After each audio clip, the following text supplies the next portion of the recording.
मैं आपको बताता हूँ कि आखिर हुआ क्या है।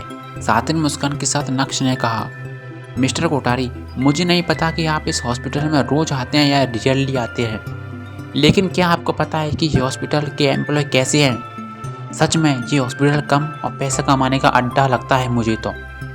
जब तक पेशेंट से पैसा ना निकले तब तक उस पेशेंट को कॉरिडोर में रखा जाता है। ये है आपकी सफ़ेद कोट पहने आदमी की असलियत। नक्श ने शांत रहते हुए जो कुछ भी हुआ उसके बारे में सब कुछ कोठारी के बारे में सही सही बता दिया था। दीवान घोष, तू तो वाकई में कमीना निकला। ये बोलते हुए कमल ने घोष बाबू के सर पर एक बार किया और इसी के साथ घोष बाबू जमीन पर जा गिरे। इससे पहले कि घोष बाबू जमीन से उठते, उससे पहले कमल ने उसकी छाती पर पैर रखते हुए कहा, इस हॉस्पिटल का सारा खर्च मैं उठाता हूँ। मैंने तो तुझे कभी भी मनी माइंडेड होने के लिए नहीं कहा, बल्कि हमेशा से तुझसे कहा है कि हॉस्पिटल के पेशेंट का ध्यान रखा कर। जिनके पास पैसे ना हो उनसे पैसे मत लिया कर, फिर सस्ते में उनका इलाज कर। कमल का चेहरा गुस्से से लाल हो गया। लेकिन तू ये क्या कर रहा है? तूने तो मेरे हॉस्पिटल को अपना पैसा कमाने का अड्डा ही बना लिया है। ये बोलने के बाद कमल ने घोष बाबू की कमर पर एक जोरदार लात मारी। यकीन मानिए कि वो फोर्स इतना ज़बरदस्त था कि घोष बाबू सरकते हुए सीधा टेबल से जाकर भिड़े और कोठारी साहब, मुझसे गलती हो गई, प्लीज़ मुझे माफ़ कर दीजिए, कमज़ोर आवाज़ के साथ घोष बाबू ने कहा। जोर से चिल्लाते हुए कमल कोठारी के चेहरे के एक्सप्रेशंस पूरी तरह से ग्लूमी हो गए थे। अपना सामान उठाओ और यहाँ से दफा हो जाओ। इसी के साथ कमल की नज़र वहाँ पर खड़ी सुजाता के ऊपर गई, जो नक्श के ठीक बाजू में खड़ी हुई थी। इससे पहले कि कमल सुजाता का नंबर लेता, नक्श ने ही तुरंत अपना मुंह खोलते हुए कहा, मिस्टर कोठारी, इसमें डॉक्टर सुजाता का कोई भी इन्वॉल्वमेंट नहीं है, बल्कि इनकी वजह से ही मेरे पापा की जान बच पाई। तुमने अच्छा काम किया। आज से तुम इस हॉस्पिटल की नई डायरेक्टर हो। सीरियस होते हुए कमल ने कहा, लेकिन ध्यान रहे कि मेरे लिए सबसे पहले मेरी प्रायोरिटी है कि सभी पेशेंट को अच्छे से अच्छा इलाज मिले। दूसरी बात, आज से हम सारी सर्जरी की फीस आधी कर रहे हैं, और अगर कोई सर्जरी की फीस ना भर सके तो उसका बिल मेरे अकाउंट में डालना, मैं भर दूंगा। लेकिन इलाज सबका होना चाहिए। Good sir, thank you so much, लेकिन मैं इस पोजीशन को नहीं ले सकती। आपको नहीं पता, लेकिन मैंने इस हॉस्पिटल से रिजाइन दे दिया है। 10 दिन बाद मेरा नोटिस खत्म हो रहा है और मैं सूरत जा रही हूँ। ये बोलते हुए सुजाता ने नक्श की ओर देखा, क्योंकि उसने नक्श को इस बारे में नहीं बताया था। रिजाइन दे दिया? लेकिन क्यों? क्या ये हॉस्पिटल अच्छा नहीं है? कमल ने चौंकते हुए पूछा। नहीं सर, ऐसी कोई बात नहीं है, लेकिन चूंकि हॉस्पिटल के डायरेक्टर दिवाकर सर थे और इनके अंडर में काम करना मेरे लिए डिफिकल्ट था, बस इसलिए। इससे पहले कि सुजाता अपनी बात खत्म कर दी, कमल ने बीच में ही उसे टोकते हुए कहा, ओह तो बस, अब तो तुम्हारा रास्ता साफ है। अब तो तुम उस कुर्सी पर बैठी हो तो तुम्हारा सूरत जाना कैंसिल। मैं आज ही क्लब को बोलकर तुम्हारे प्रोमोशन के सारे पेपर्स की तैयार करवाता हूँ। तुम्हें कहीं भी जाने की जरूरत नहीं है।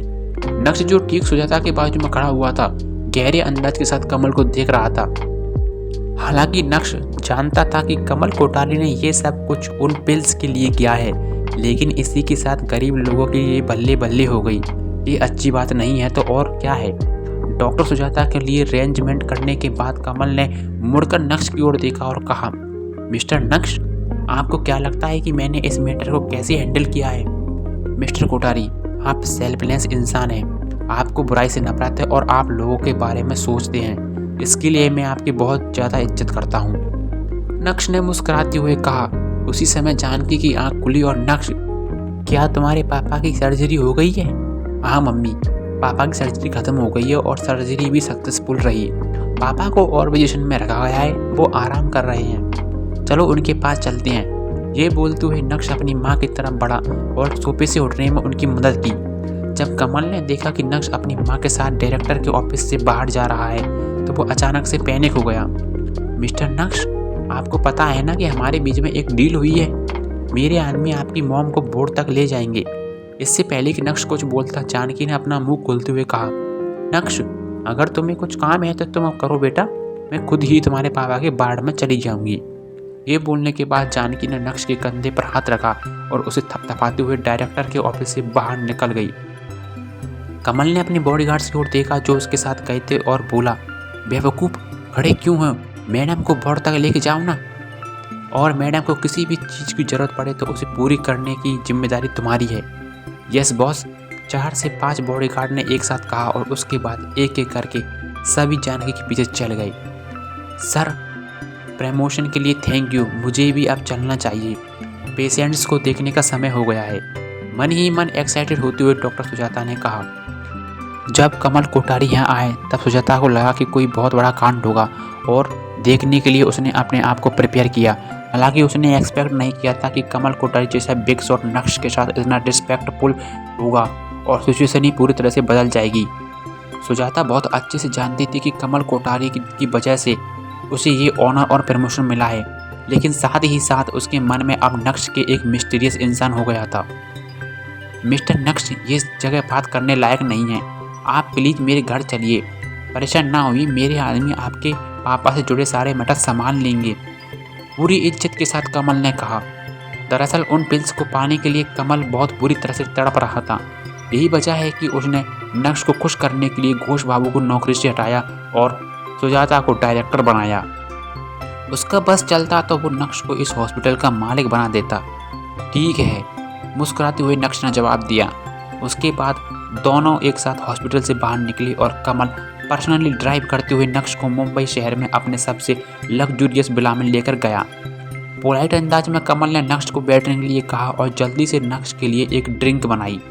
नक्श ने भी मुस्कुराते हुए अपनी जेब से एक पैकेट बाहर निकाला और उस पैकेट में 6 पिल्स थी जो उसने रात को ही जेब में डाली थी। मिस्टर कोठारी, ये रही आपकी अमानत। ये बोलते हुए नक्श ने उस पैकेट को खोला और उसके अंदर से एक रेड पिल बाहर निकालकर उसे कमल के सामने रख दिया। इस रेड पिल की क्या खासियत है जिसके लिए कमल कोठारी बहुत बुरी तरह से तड़प रहा था? आगे की पूरी कहानी जानने के लिए सुनते रहिए पीके एडिटर के इंस्टा एम्पायर।